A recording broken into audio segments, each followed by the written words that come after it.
ನಿನ್ನೆ ದಾವಣಗೆರೆಯಲ್ಲಿ ಮಾತನಾಡುವಂತ ಸಂದರ್ಭದಲ್ಲಿ ಸಿಟಿ ರವಿ ಅವರು ಡಿಕೆ ಬ್ರದರ್ಸ್ ಮೇಲೆ ಗಂಭೀರವಾದಂತ ಆರೋಪವನ್ನ ಮಾಡಿದ್ರು. ಅದಕ್ಕೆ ಡಿಕೆ ಶಿವಕುಮಾರ್ ಇವತ್ತು ತಿರುಗೇಟನ್ನ ಕೊಟ್ಟಿದ್ದಾರೆ. ಅಧಿಕಾರ ಕಳ್ಕೊಂಡ್ಬಿಡ್ತೀವಿ ಅಂತ ಮೆಂಟಲ್ ಆಗ್ಬಿಟ್ಟಿದ್ದಾರೆ. ನಾವು ನೀವೆಲ್ಲ ಸೇರಿ ಅವರನ್ನ ಮೆಂಟಲ್ ಆಸ್ಪತ್ರೆಗೆ ಸೇರಿಸೋಣ. ವಕೀಲರ ಜೊತೆ ನಾನು ಚರ್ಚೆ ಮಾಡ್ತೀನಿ. ಇನ್ಫ್ಯಾಕ್ಟ್ ಮಾನನಷ್ಟ ಮೊಕದ್ದಮೆಯನ್ನ ಡಿಕೆ ಶಿವಕುಮಾರ್ ಹೂಡುವಂತ ಪ್ಲಾನ್ ಅಲ್ಲಿ ಇದ್ದಾರೆ ಅಂತ ಹೇಳಲಾಗ್ತಿತ್ತಲ್ಲ. ವಕೀಲರ ಜೊತೆ ನಾನು ಚರ್ಚೆಯನ್ನ ಮಾಡ್ತೀನಿ. ನಂತರ ಕಾನೂನು ರೀತಿಯಲ್ಲಿ ಏನು ಹೋರಾಟ ನಡೆಸಬೇಕು ಅದನ್ನ ಮಾಡ್ತೀನಿ. ಆದ್ರೆ ಅವ್ರನ್ನ ಮೆಂಟಲ್ ಆಸ್ಪತ್ರೆಗೆ ನಾವೆಲ್ಲ ಸೇರಿಸಬೇಕಾಗುತ್ತೆ ಅಂತ ಹೇಳಿ ಡಿಕೆ ಶಿವಕುಮಾರ್ ವ್ಯಂಗ್ಯವನ್ನ ಮಾಡಿದ್ದಾರೆ.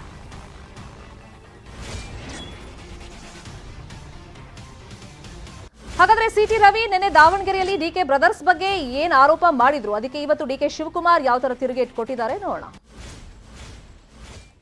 ಗುರಿಯಾಗಿಟ್ಕೊಂಡು ಕುಕ್ಕರ್ನಲ್ಲಿ ಬಾಂಬ್ ಬಿಡುವ ಕೆಲಸವನ್ನ ಡಿಕೆಸಿ ಬ್ರದರ್ಸ್ ಮಾಡಿದ್ರು. ಕುಕ್ಕರ್ನಲ್ಲಿ ಬಾಂಬ್ ಬಿಡುವ ಕೆಲಸವನ್ನ ಡಿಕೆಸಿ ಬ್ರದರ್ಸ್ ಮಾಡಿದ್ರು. ಕುಕ್ಕರ್ನಲ್ಲಿ ಬಾಂಬ್ ಬಿಡುವ ಕೆಲಸವನ್ನ ಡಿಕೆಸಿ ಬ್ರದರ್ಸ್ ಮಾಡಿದ್ರು.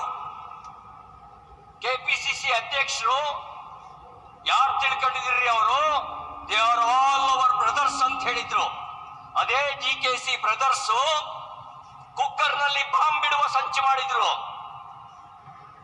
ಆ ಸಂಚಿಗೆ ಶಕ್ತಿ ಬಂದಿದ್ದು ಕಾಂಗ್ರೆಸ್ಸಿನ ಓಲೈಕೆ ರಾಜನೀತಿಯ ಪರಿಣಾಮ. ನಿಮ್ಮ ಓಲೈಕೆ ರಾಜನೀತಿಯ ಪರಿಣಾಮ. ಸ್ವಲ್ಪ ಮೆಂಟಲ್ ಪ್ರಾಬ್ಲಮ್ ಆಗ್ಬಿಟ್ಟಿದೆ. ನಾನು ಮುಖ್ಯಮಂತ್ರಿಗಳಿಗೆ ಮತ್ತು ಅವರ ಪಕ್ಷದ ಲೀಡರ್ಗಳಿಗೆ, ಹೆಲ್ತ್ ಮಿನಿಸ್ಟರ್ಗೆ ಅವರು ಮೆಂಟಲ್ ಬ್ಯಾಲೆನ್ಸ್ ನ ಕಳ್ಕೊಂಡ್ಬಿಟ್ಟಿದ್ದಾರೆ. ಸೋಲ್ತಾ ಇದ್ದೀವಿ ಅಂತ ಅಂದ್ಬಿಟ್ಟು ಮೆಂಟಲ್ ಬ್ಯಾಲೆನ್ಸ್ ಕಳ್ಕೊಂಡಿದ್ದಾರೆ. ನಾನು ಅದನ್ನೆಲ್ಲ, ನನಗೆ ರಿಪೋರ್ಟ್ಸ್ ಎಲ್ಲ ಬಂದಿದೆ, ಅರ್ಥ ಆಯ್ತಾ? ಸೊ ನಾನು ಅದ್ರ ಬಗ್ಗೆ ಪರಿಶೀಲನೆ ಮಾಡ್ತೀನಿ. I will see what. ಯಾಕೆಂದ್ರೆ ಬಹಳ ಜಲ್ದಿ ಕೆಲವು ಜಜ್ಮೆಂಟ್ಗಳು ಕೊಡಿಸಿದ್ದಾರೆ.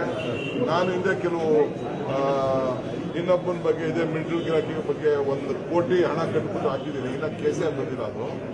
So I just look at the all legal aspects. But first remedy ಈ ಅವನ್ನ ಮೆಂಟಲ್ ಹಾಸ್ಪಿಟಲ್ ಸೇರ್ಸಕ್ಕೆ ನೀವು ನಾವೆಲ್ಲ ಸೇರಿ ಸಹಾಯ ಮಾಡೋಣ.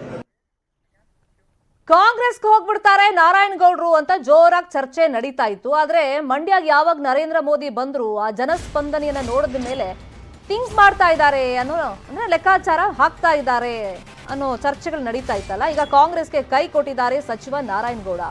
ಕಾಂಗ್ರೆಸ್ ಸೇರ್ಪಡೆ ನಿರ್ಧಾರದಿಂದ ಹಿಂದೆ ಸರಿದಿದ್ದಾರೆ. ಆ ನಿರ್ಧಾರವನ್ನ ಕೈ ಬಿಟ್ಟಿದ್ದಾರೆ. ಅಮಿತ್ ಶಾ ಸಭೆ ಬಳಿಕ ನಾರಾಯಣಗೌಡರು ಈ ನಿರ್ಧಾರಕ್ಕೆ ಬಂದಿದ್ದಾರೆ ಅಂತ ಹೇಳಲಾಗ್ತದೆ. ಪಕ್ಷ ನಿಮ್ಮನ್ನು ಸಚಿವರನ್ನಾಗಿ ಮಾಡಿದೆ, ಎಲ್ಲ ಕೊಟ್ಟಿದೆ ನಿಮಗೆ ಪಕ್ಷ. ಚುನಾವಣೆ ಸಂದರ್ಭದಲ್ಲಿ ನೀವು ಪಕ್ಷ ಬಿಡಬೇಡಿ ಅಂತ ಹೇಳಿ ಸೂಚನೆಯನ್ನ ಕೊಟ್ಟಿದ್ದಾರಂತೆ. ಅಮಿತ್ ಶಾ ಅವರು ಈ ತರ ಖಡಕ್ ಸೂಚನೆ ಕೊಟ್ಟ ಬೆನ್ನಲ್ಲೇ ಅದಕ್ಕೆ ಬೆಚ್ಚಿ ಬಿದ್ದಿದ್ದಾರೆ ನಾರಾಯಣಗೌಡರು. ಶಾ ಭೇಟಿ ಬಳಿಕ ಕಾಂಗ್ರೆಸ್ ಸೇರಲ್ಲ ಅಂತ ಹೇಳಿ ಸಚಿವರು ತಿಳಿಸಿದಾರಂತೆ.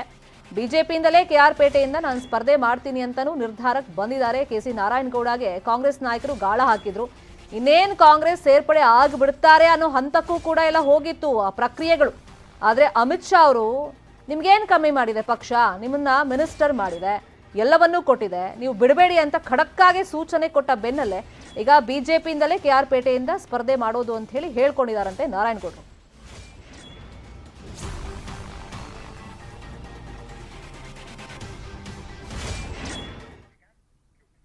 ಮತ್ತಷ್ಟು